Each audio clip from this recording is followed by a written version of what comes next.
గోవాలో ఆగస్టు 7న నిర్వహించనున్న 7వ బీసీ జాతీయ మహాసభను విజయవంతం చేయాలని బీసీ సంక్షేమ సంఘం జిల్లా అధ్యక్షులు నాగుల కనకయ్య గౌడ్ కోరారు. కరీంనగర్లోని జ్యోతిరావు పూలే మైదానంలో నిర్వహించిన కార్యక్రమంలో బీసీ సంక్షేమ సంఘం సమావేశం జరిగింది. ఈ సందర్భంగా బీసీ సంక్షేమ సంఘం జిల్లా అధ్యక్షులు నాగుల కనకయ్య గౌడ్ మాట్లాడుతూ వెంటనే పార్లమెంట్లో బీసీ బిల్లును వెంటనే అమలు చేయాలని డిమాండ్ చేశారు. జనాభా తమాషా ప్రకారం రానున్న ఎన్నికల్లో మాకు రావాల్సిన సీట్లు మాకు కేటాయించాలని డిమాండ్ చేశారు. కరీంనగర్ను గోవాలో జరగనున్న బీసీ సంక్షేమ సంఘం జాతీయ మహాసభకు 100 మంది పైగా తరలి వెళ్లనున్నట్లుగా పేర్కొన్నారు. ఈ కార్యక్రమంలో బీసీ సంక్షేమ సంఘం జిల్లా నాయకులు దొగ్గలి శ్రీధరు ఆధ్వర్యంలోని బీసీ సంక్షేమ సంఘం గోవా పోస్టర్ ఆవిష్కరించారు. ఈ కార్యక్రమంలో రాచమల్లు రాజు, బీసీ విద్యార్థి సంఘం నారోజీ రాకేష్ చారి, యువజన సంఘం వర్కింగ్ ప్రెసిడెంట్ సంజీవు, తిరుమల, శ్రావణి పలువురు పాల్గొన్నారు.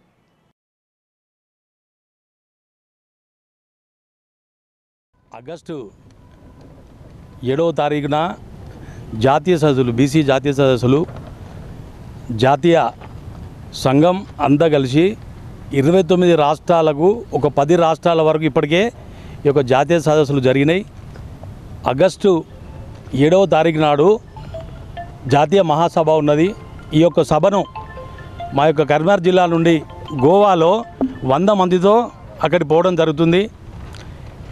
ఈ యొక్క ఉద్దేశం ఏంటి అంటే 42 రిజర్వేషన్లు, స్థానిక రిజర్వేషన్లు, మనకు ఈ ఉన్నటువంటి చట్టసభల్లో రిజర్వేషన్లు, జనాభా తామాషా ప్రకారం ఈ యొక్క రిజర్వేషన్ ఇవ్వాలని ఈ యొక్క జాతీయ అంటే మీటింగ్ సదస్సు యొక్క ఉద్దేశం.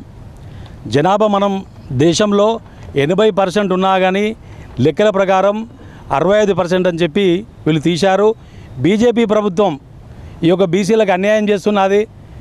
ఈ కామారెడ్డి ఉన్నటువంటి డిక్లరేషన్ను దాని ప్రకారం సీఎం గారు అసెంబ్లీలో తీర్మానాన్ని ప్రవేశపెట్టి ఆ యొక్క తీర్మానాన్ని గవర్నర్ గారికి పంపిస్తే ఆ గవర్నర్ గారు ఆమోదించి రాష్ట్రపతికి అక్కడికి పంపిస్తే ఆ బిల్లు లోక్సభలో ఇవ్వకుండా ఒక 10% ముస్లింలనే సాకుతో దాన్ని పెట్టి ఈ ఆగస్టు 7వ తారీఖు అఖిల భారత ఓబీసీ మహాసభలు ఎందుకు జరుపుతున్నామంటే బీపీ మండల్ డే సందర్భంగా ప్రతి సంవత్సరం వేలాది మందితో లక్షల మందితో జాల సంస్థ గౌడ్ జాతీయ అధ్యక్షులు అన్నగారి ఆధ్వర్యంలో నిర్వహిస్తుంది.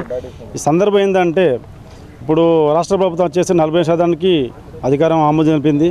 కాబట్టి బీజేపీ ప్రభుత్వం ఖచ్చితంగా మాకు ఈ బీసీ డిక్లరేషన్ మీద స్పందించి బీసీలకు అన్యాయం చేయకుండా ఖచ్చితంగా మాకు న్యాయం చేయాలని కోరుతున్నాం. ఏ పార్టీ అయితే మాకు అనుకూలంగా ఉండి మాకు బీసీ రిజర్వేషన్ 40% ఓకే చేస్తుందో దానికి మేము ముందు స్థానిక సంస్థలు ఖచ్చితంగా మేము స్వాగతం పలికి న్యాయం చేయగలుగుతాం. ఆగస్టు 7వ తారీఖు నాడు అఖిల భారత ఓబీసీ మహాసభ గోవాలో నిర్వహించడం జరుగుతుంది.